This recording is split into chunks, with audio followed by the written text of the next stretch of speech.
Blog Talk Radio.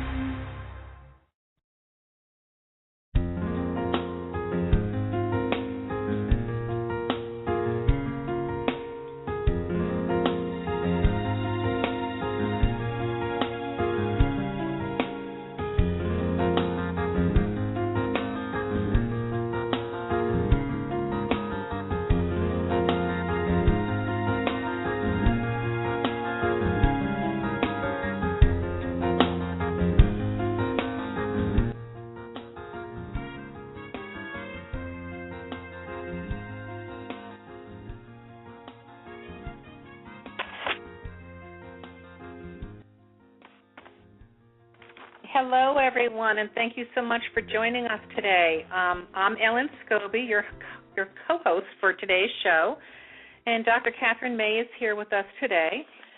Dr. Kathryn has been a clinical psychologist for over 30 years, and she's the author of the book, Who Needs Light? She is a workshop leader renowned in her field, and she teaches an amazing technique called visual centering. We will be announcing more about her series of workshops that will be starting, the first one actually to be held in New York City on March 16th. She also has been endorsed recently on a cruise in the Mediterranean that Dr. Wayne Dyer was doing. She was endorsed by Dr. Dyer for her beautiful book, Who Needs Light, which you can actually purchase also on her website. And if you want to know anything more about her, you can find out all the information that you need to know. Her daily channelings on her blog are on her website, too. So, without further ado, we're going to listen to a little music. We're going to take your calls. So the call-in number is 760-683-2637. So please call in and ask any questions that you might have. Dr. Kathryn will be channeling Mother, Father, God, and or Saint Germain today. So thank you for listening, and we'll be back in just a moment. Hello, everyone. This is Kathryn, and I have a poem for you before we begin the channeling. This is a poem that follows on things that we talked about last week, where Linda asked a question about knowing when she's on her path. So I'm going to read you this poem that's also in the book, Who Needs Light, but it's appropriate, I think, to what we've been talking about. So the title of the poem is On Finding Your Heart. Listen, the crow with its small beating heart calls to its family, come, fly with me. Sit, breathe. A small patch of green holds millions of beings as wondrous as we. Look, a gliding bird soars, in the distance a plane. The engineers say it's the wing shape that gives it what they call lift. Speed, shape, and air gives us flight. Simple wonders, a gift. Is it true? A dragonfly lights on my finger. Reminder, me too, me too. Do I recall somewhere deep in my bones a shearwater, wings beating, life, rain streaming against my face, dark nights of courage and will, perseverance ingrained, a single goal, magnetic attraction, still onward long days to our winter home, ancient memory of my soul. My family, loves of my life, call to me, all present, glad and strong. They too know our destiny, the joy of continents won. Was I there, or can I feel what others feel, deep in my heart, where we are one? A child on the train looks with wonder at me. Our eyes meet, we telegraph, I see you, and smile, aware of the others who do not see, who cannot know the thrill of that moment we carry now. My dog wants to sleep, cradled with me, our hearts calm and easy with love company. Acceptance, grace, unconditional love comes easy with one so free. The plant by my window grows 6 feet and more. It only needs water and air. An old pot of soil, on what does it feed? Years go by. It continues its greenful pursuit. The sun smiles. A new shoot appears out of nowhere. The scientists say photosynthesis. But what inspires the plant's will to grow, to nourish itself and create? I do not command it, neither do you. The plant knows, the ant knows, the cat on the sill. They live out their destinies, unquestioned identities. Only we humans, drunk with free will, with egos gone hungry, we think we must delve, question, wander, and search to find our own true selves. All around us, God tells us, it's in you, just listen. Your soul carries wisdom, perspective. Your heart feels the truth of your human existence. You are what you are, and you're perfect. But only a heart can feel love, and only a heart knows the truth. Where the future determines the past, you were made to sing and love without fear. Where your foot is, that's your path. So, that's my little poem for today. There's a line in here that people have questioned, where the future determines the past. We're going to be talking about manifesting a bit today, I think. And that's what that line refers to. When you envision something for your future, it determines what your present is going to be like. So we're going to hear more about that. I can go straight now into seeing what Mother, Father, God, and Saint Germain have to say.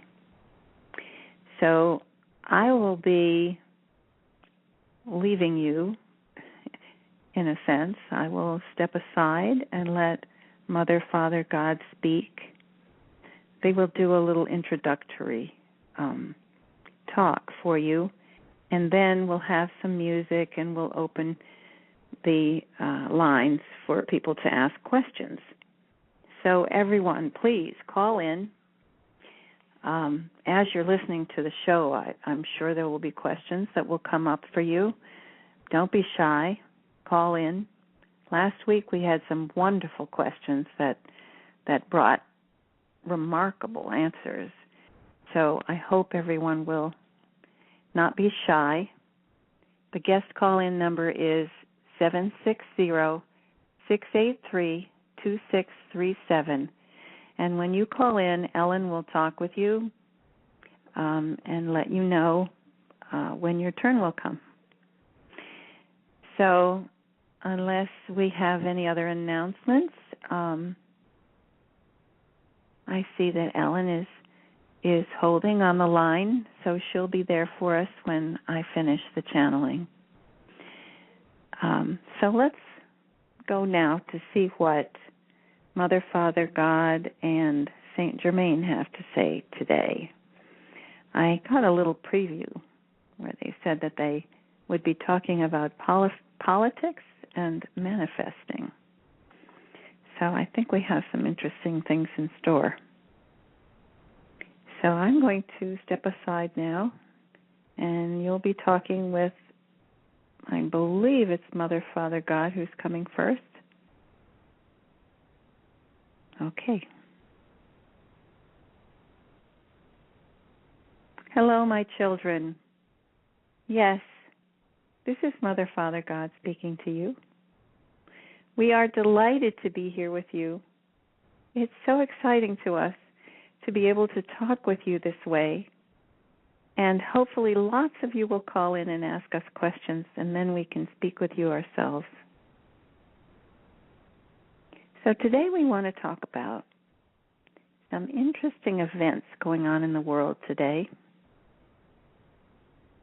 we haven't really alerted our channel here about what we were going to talk about, but we'd like to try to go into something new today, something you may not have heard about. Things are in a stage of foment all over the world, and this is no accident.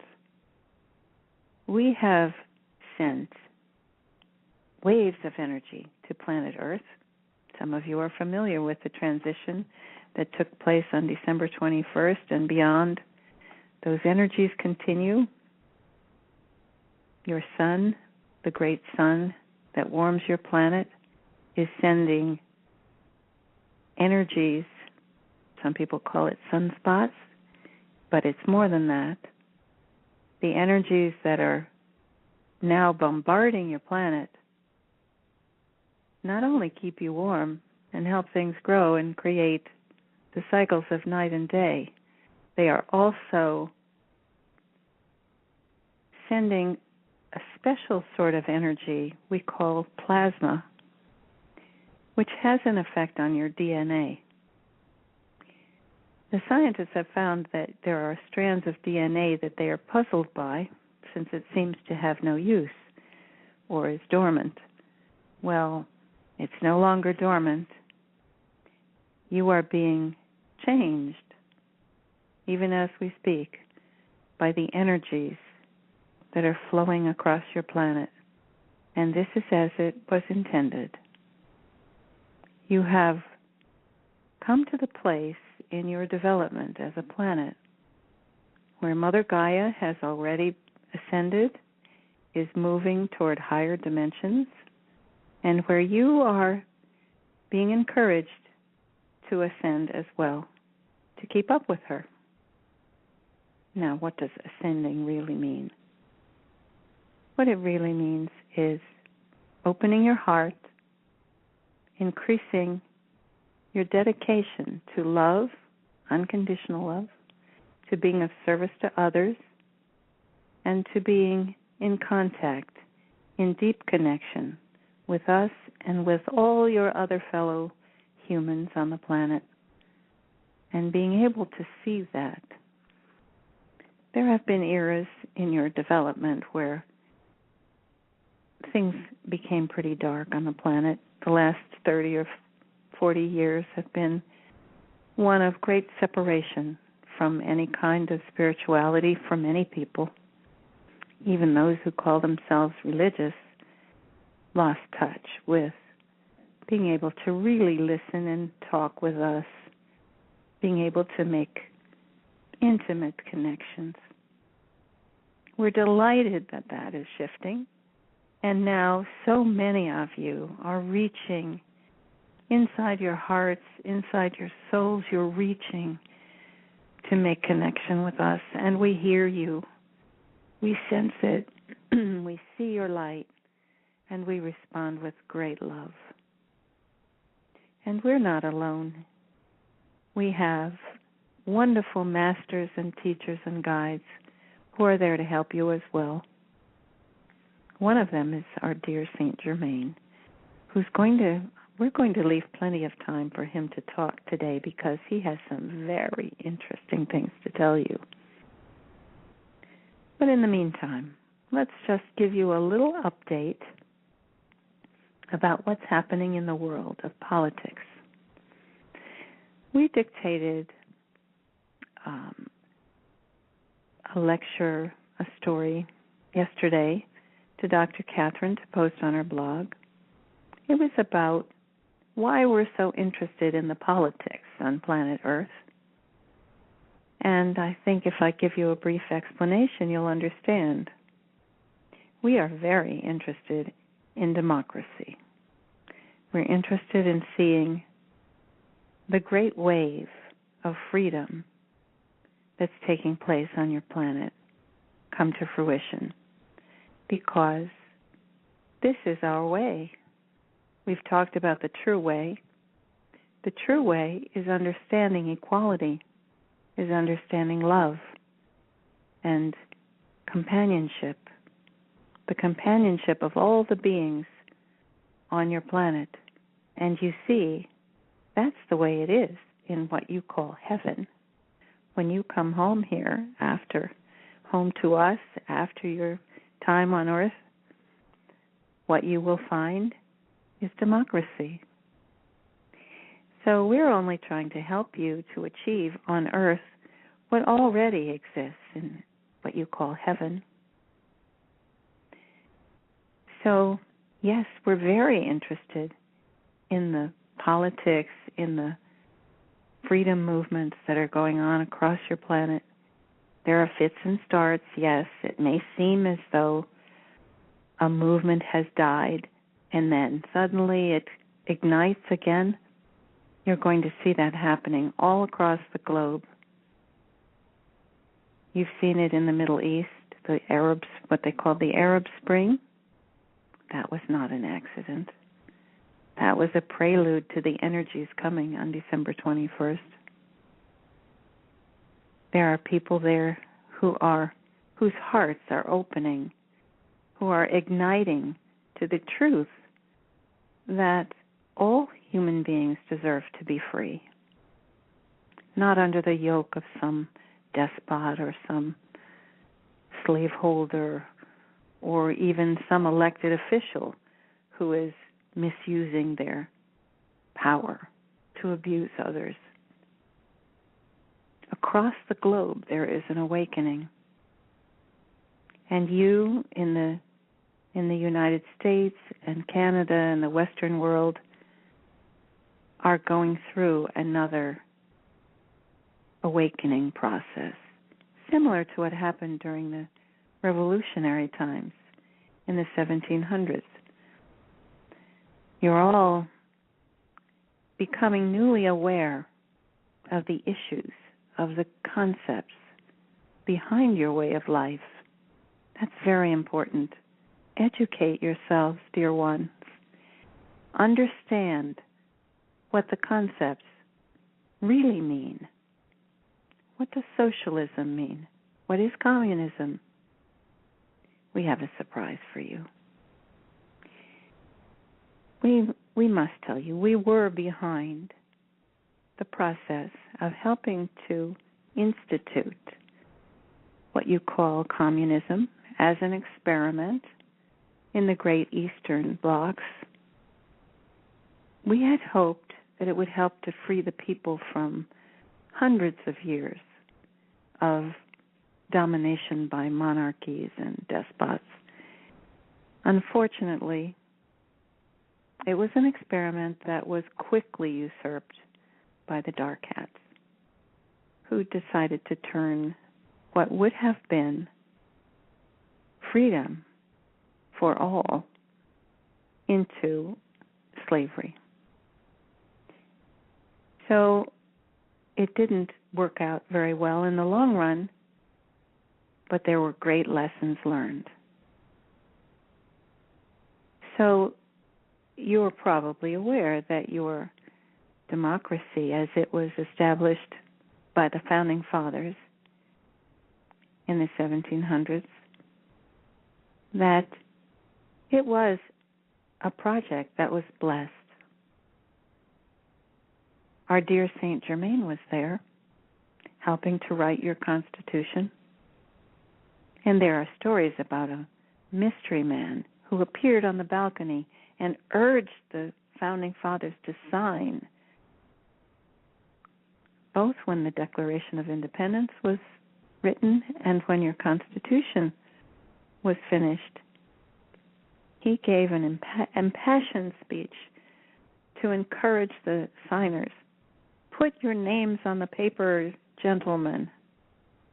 And they did. So Saint Germain has a true interest in your growing democracy because he was there at its birth, and he was instrumental in making it happen as well. So while you ponder these thoughts and try to imagine bringing the tenor and the atmosphere of love and light that you experience between lives here with us in the higher dimensions, imagine bringing that, all of it, to planet Earth as Gaia wishes and as many of you have envisioned.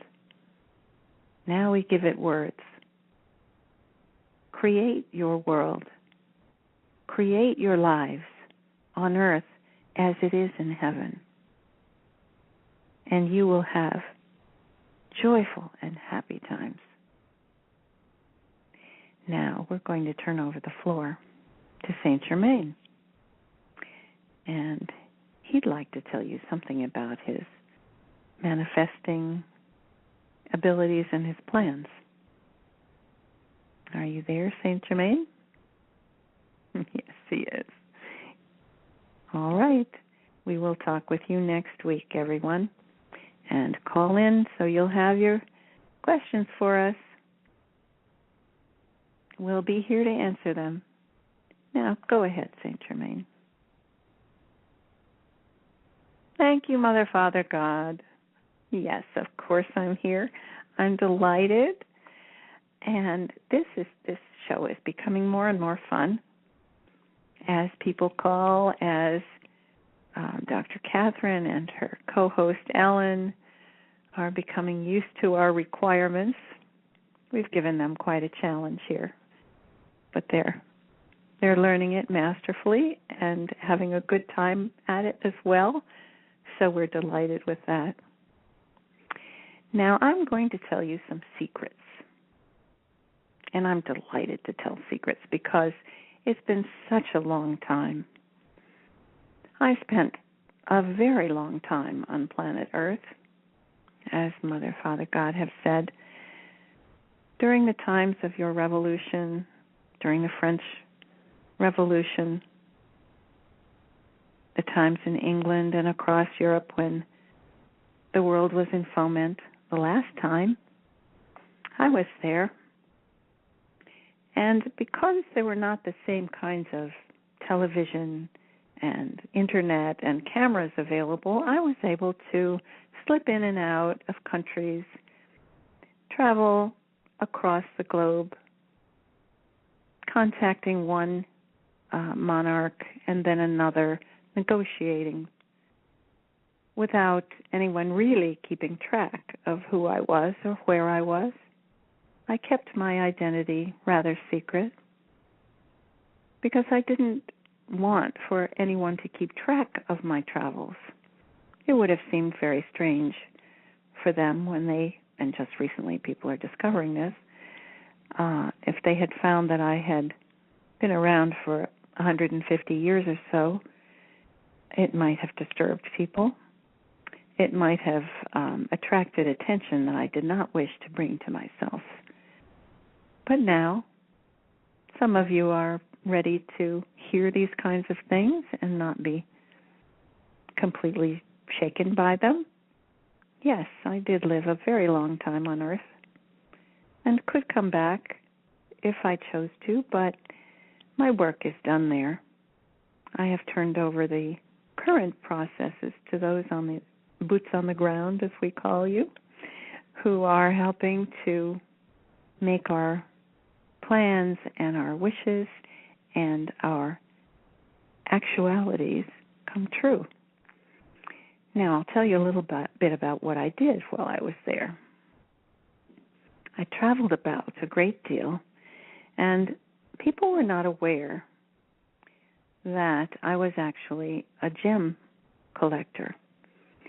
They did know occasionally I would show them my abilities in alchemy, which I practiced. There were times when I would show people how I could heal a small defect in a precious stone and make it far more valuable. So I did that occasionally, almost as a parlor trick. But needless to say, it earned me quite a great deal of affection from the monarchs, who were more than happy to have valuable stones in my wake. So it gave me an entree to the palaces of Europe and England and ensured that people would welcome me when I came back. But in the meantime, I was doing the alchemy in order to create an enormous stockpile of gems and gold. I would trade, for instance, I would trade for a very beautiful stone that I had healed to buy many more that were not so perfect.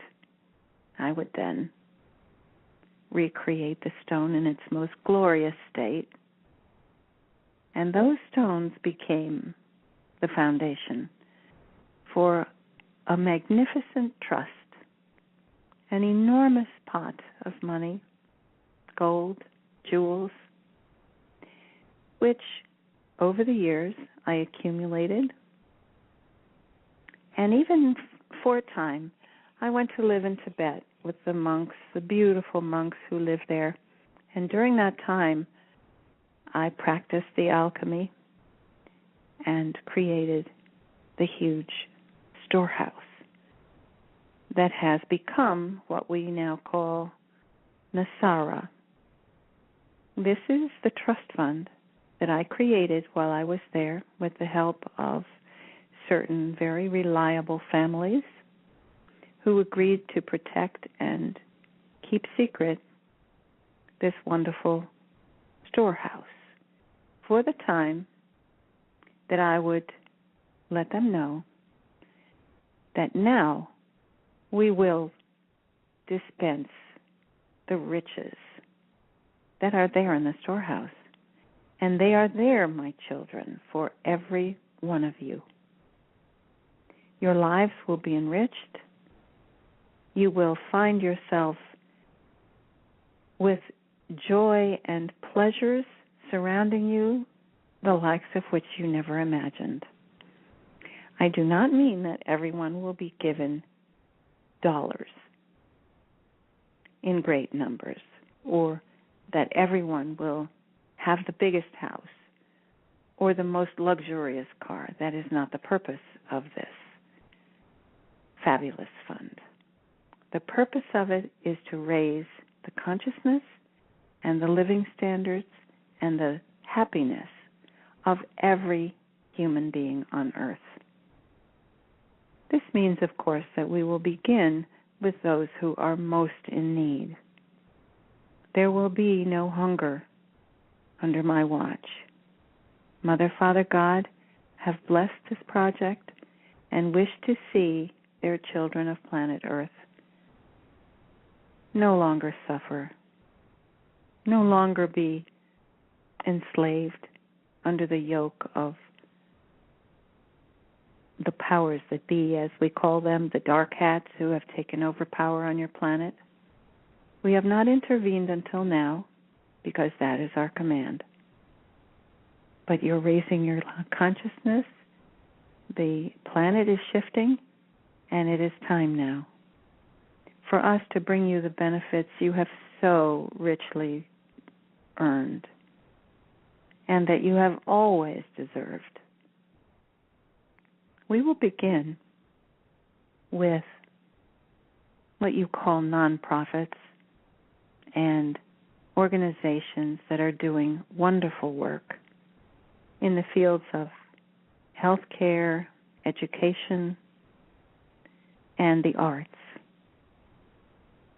The world that we envision for you and that many of you envision yourselves is one where there will be dancing in the streets.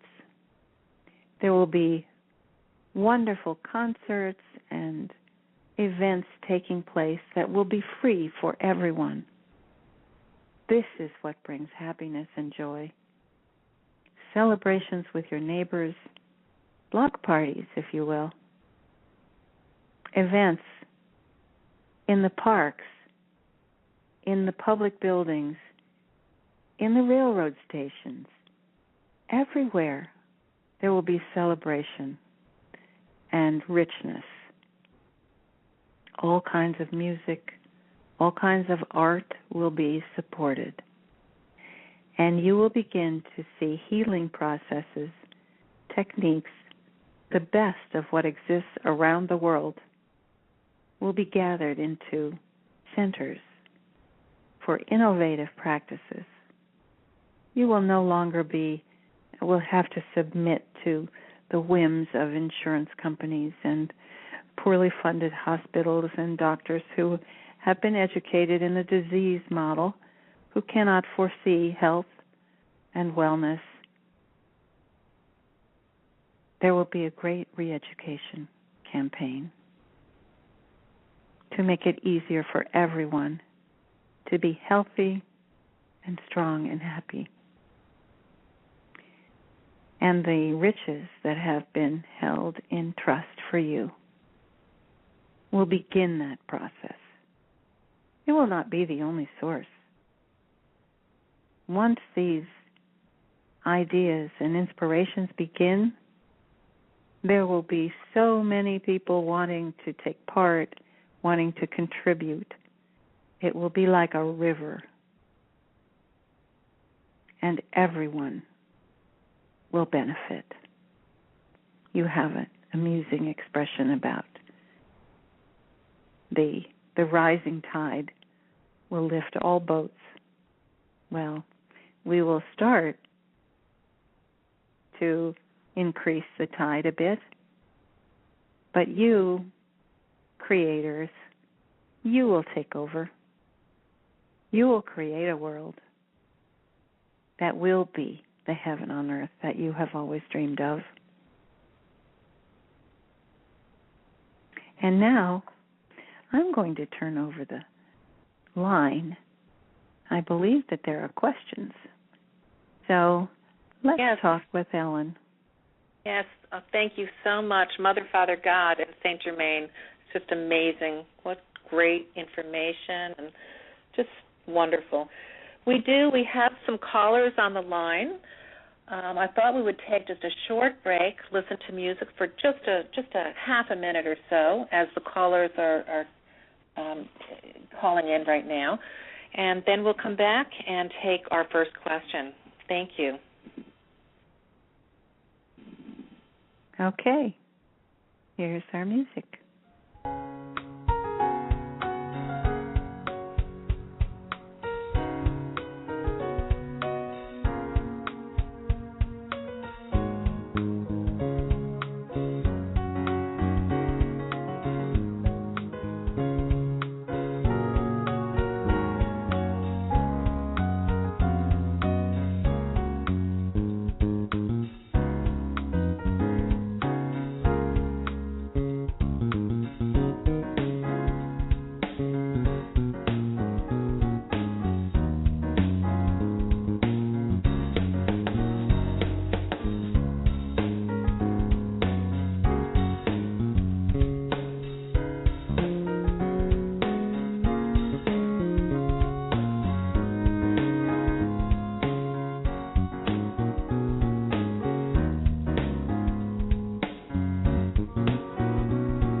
Welcome back, everyone. This is Ellen, and before we get started, I have a question myself for Saint Germain. I had something happen this week that I wonder if I can ask you this question, if it's relating at all to what you had spoke about. I have a good friend who is the executor at a nonprofit organization, and she just told me that she's been working very, very hard on getting a grant for her organization, which does amazing work. And it just came through, and she's been working very hard at it, and I guess big dollars just came through for her and her organization, which is amazing. And I'm just wondering, in regards to the dispensing of these funds that you were talking about to all these great organizations, has it started yet Has it begun? And perhaps can you shed some light on when that might start to happen? Thank you. Ah, Ellen. Yes, your friend in Rhode Island, I believe. Well, I can tell you a little bit about what's happening now. This is Saint Germain.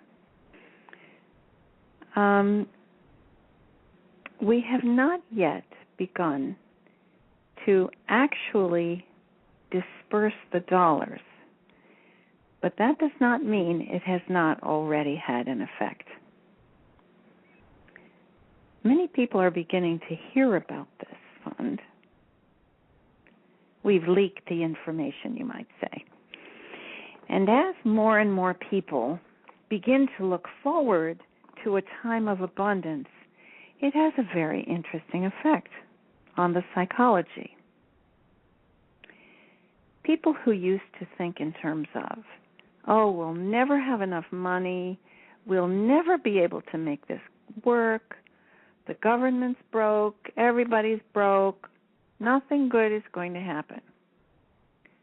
All of a sudden, those people are beginning to go,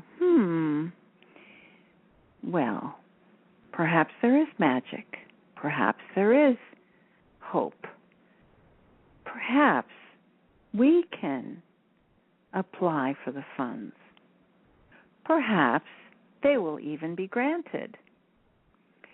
So people who would not have worked so hard, who would not have had such great hope, and would not have tried so hard to manifest their dream, are gaining new inspiration and new commitment. And we love seeing that. We're delighted to support and encourage programs like this one you're describing. But sometimes the people in charge have had this dream in mind for such a long time that they are already manifesting it. And that has to do with the great energies that are rising all around you. This is a project that has been envisioned for a long time. And there are good people working hard to create it. So the project you describe is an example of manifesting your dreams, with or without the trust fund. There will be those that will succeed, but we will be encouraging and helping to make this work for all. Now, you understand that every time we support and fund a project, it spawns other projects. It also frees up funds for other projects that may be in line for the benefits that are already available. So it all works together. There is a phenomenon that maybe I can explain to you. If you picture a large ship in the water, the ship is moving. As the ship is moving through the water, it creates a wake behind it, but it also creates a wave in front of it. That's the effect you're feeling now. The ship is coming into port, but the waves are already lapping at the shore. Does that answer your question, Ellen? Yes, thank you. Thank you very much. That's wonderful. Thank you. And now we have a call from Danielle. Danielle's from Woodland Hills in California. Danielle, can you hear me? Yes, I can. Hello, Saint Germain. Hello, Danielle. Yes, it's lovely to hear you. Thank you for calling to ask us questions. What would you like to ask? I would like to ask, with everything said and what I've been learning, I'd like to know what my life purpose is, and as far as being able to help with our planet, with people around me, with everyone that I encounter. I know that I have healing hands, but I'm still a little bit lost on what my life purpose is so that I can move forward and be able to assist in that way. And to see if you are able to tell me. This is the same question we had last week. Oh. If you were listening to the poem that Dr. Kathryn read, there was a line there that said, "You were made to sing in love without fear. Where your foot is, that's your path." Now, it would not be right for us to say to you, "Now, listen, Danielle, here is what your life is going to be. You must go out and you must open a center at 235 West Main Street, and you will be seeing people there, and here's what you will do."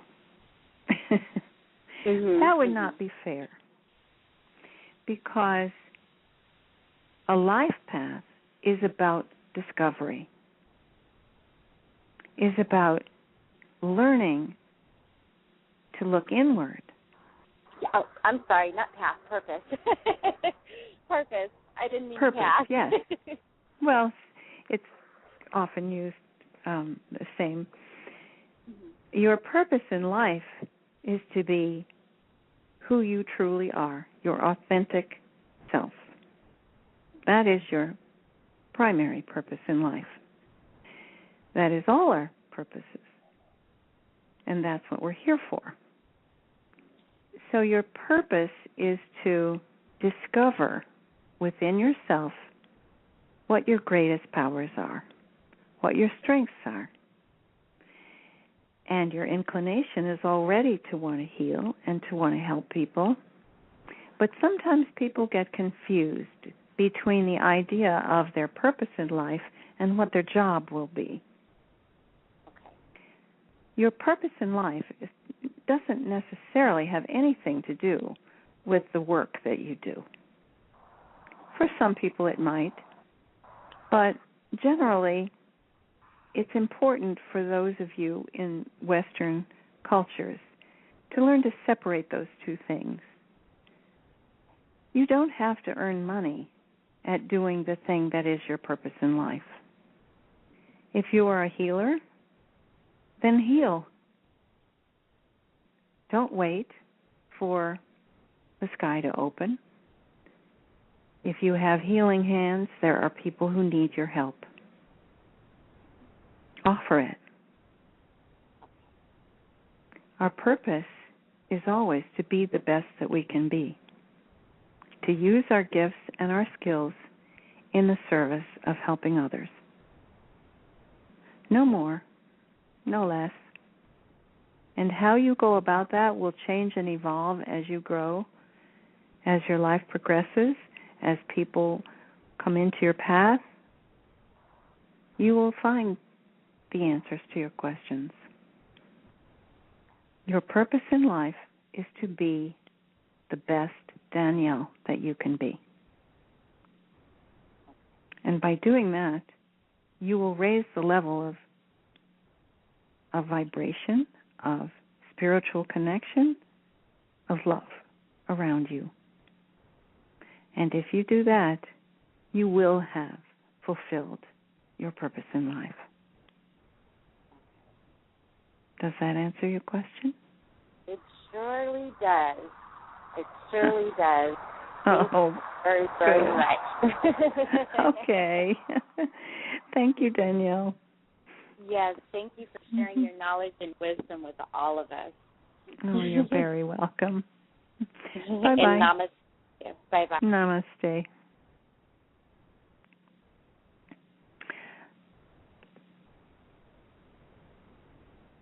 And now, this is Kathryn. I'm back.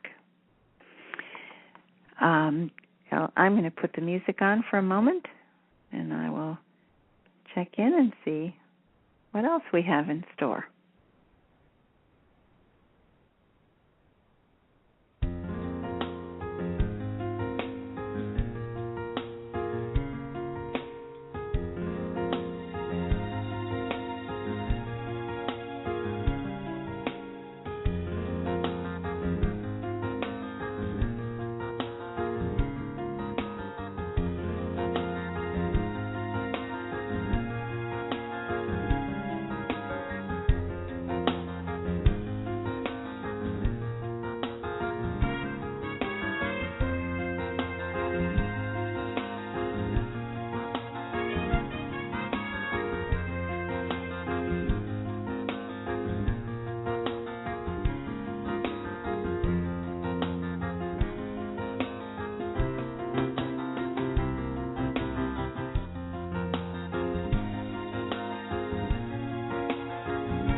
Hello, everyone, and welcome back.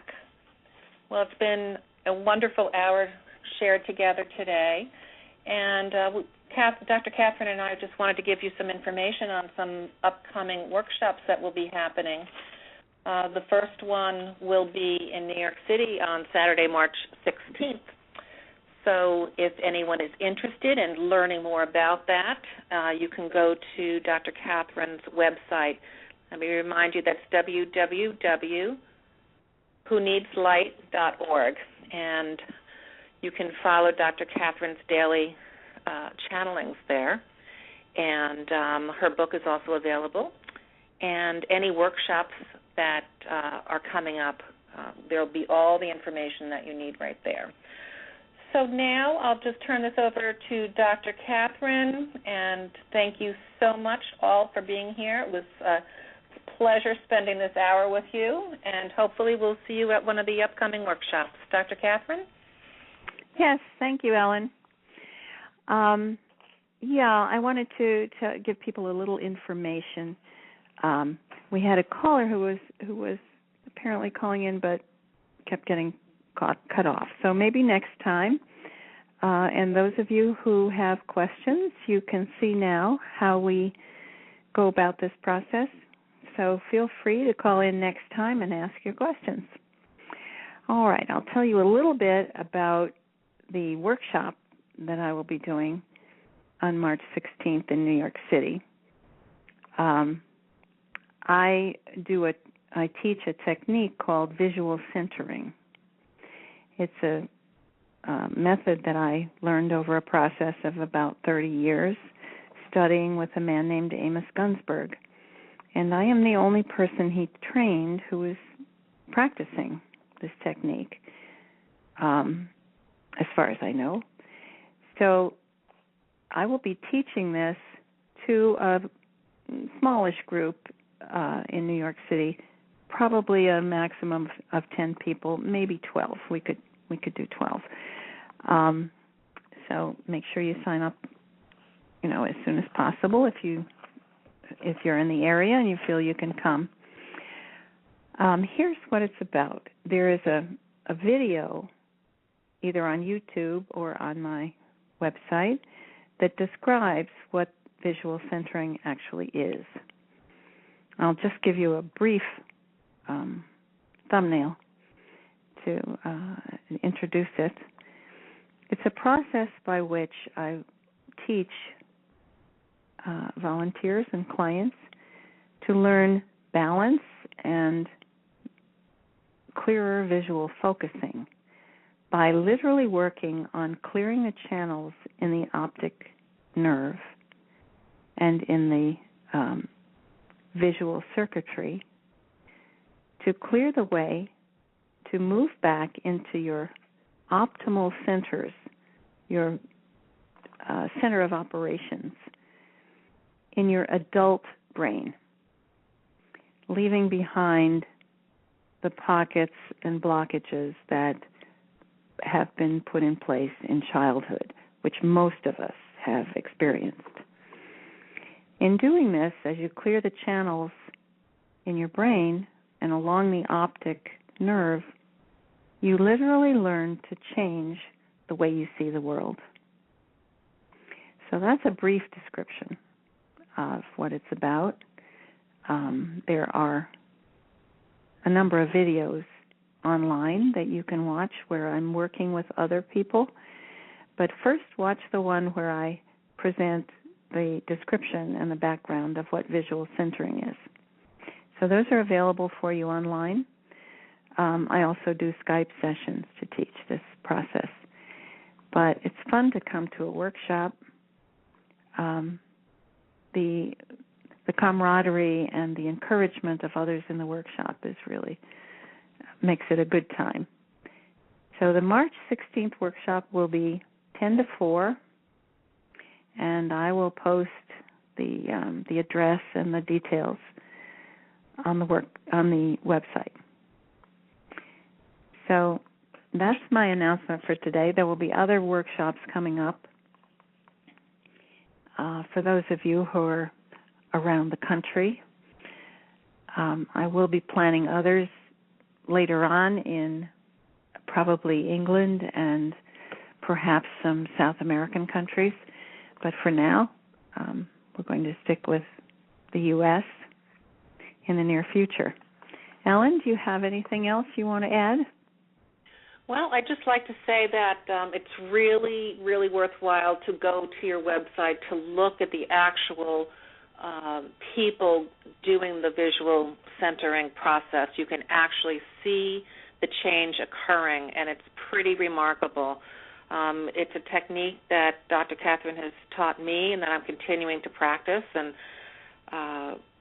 it's really quite amazing. And this is really the only place that we know of that you can learn this technique. So by actually seeing it on the website, it gives you a very good idea of what you'll be experiencing. So come join us on March 16th in New York. Thank you. Thank you. All right. So I'm going to put on our music, our departure music, and this time I'm going to play a wonderful song called Archangel in the Snow by John Mamora. And I hope you will have enough time to hear the end of the song where the lyrics are just wonderful. So thank you for coming, one and all, and we will see you next week at the same time. Bye-bye.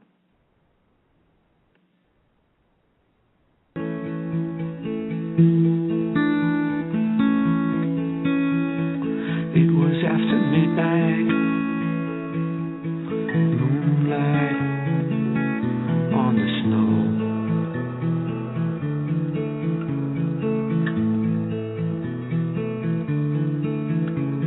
Poetic in its beauty, sadness in your soul.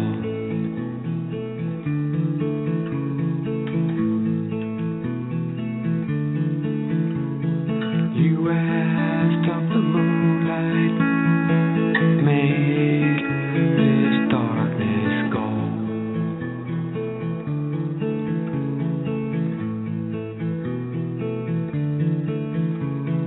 Make my spirit lighter, like your light upon the snow.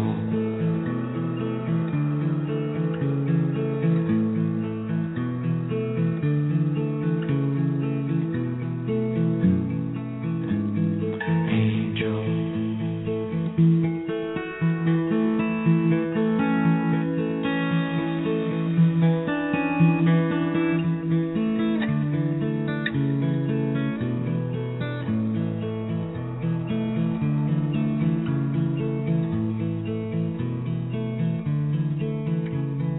warning, there's a message right outside your door.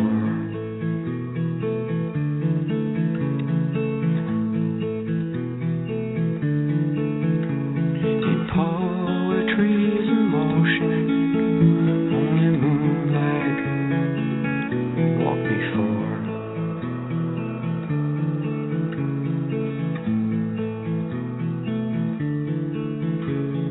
You thought you were unloved, your own thoughts bring you down.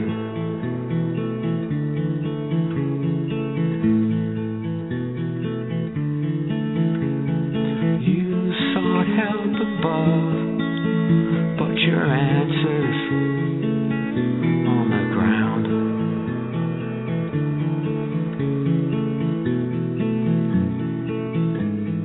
Angel, no one's touched this ground. Not a soul around. Not a soul around.